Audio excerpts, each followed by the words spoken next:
With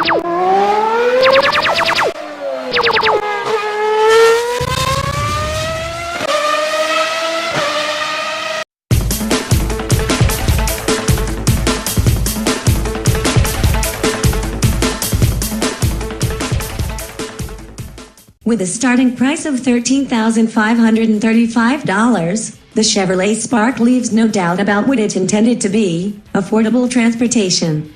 Together with the 2017 Mitsubishi Mirage hatchback and Mirage G4 sedan and the Nissan Versa sedan, it's one of just 4 U.S. market new cars that start under $15,000, including destination charge, as is car and driver policy, putting the Spark in the rare position of needing to be just slightly better than crappy to earn the best-in-class title.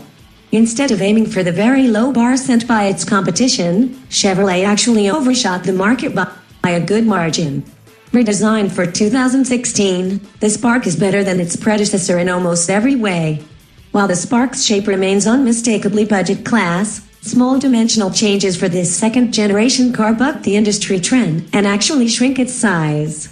Overall length is trimmed by 1.6 inches, width is narrowed by 0.1 inch, and height is chopped by 2.6 inches, while the wheelbase grows by 0.4 inch. The shrinkage reduces interior dimensions a bit, too. The second row loses the most, with its volume decreasing by 3 cubic feet, to 35. The biggest driver of that is a loss of 2.2 inches of legroom. The front seat shrinks from 49 cubic feet to 48, a change that's barely noticeable. Cargo volume with the seats up remains at 11 cubes, but the seats folded total goes down 4 cubic feet, to 27.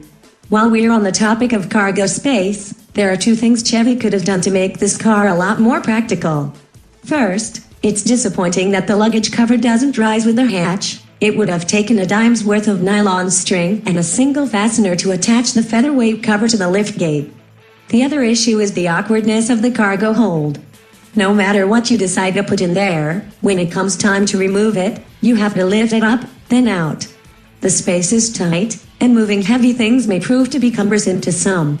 Volkswagen solved this same problem in its Golf with a movable load floor.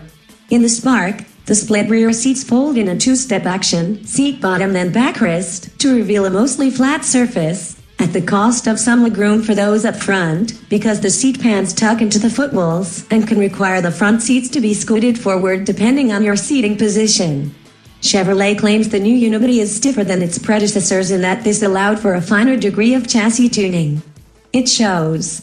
Ride quality is much improved, and body motions are well damped, with infrequent extra oscillation from the front strut or rear torsion beam suspension. The wheelbase stretch also is noticeable, instilling a greater sense of stability and making highway travel slightly more pleasant.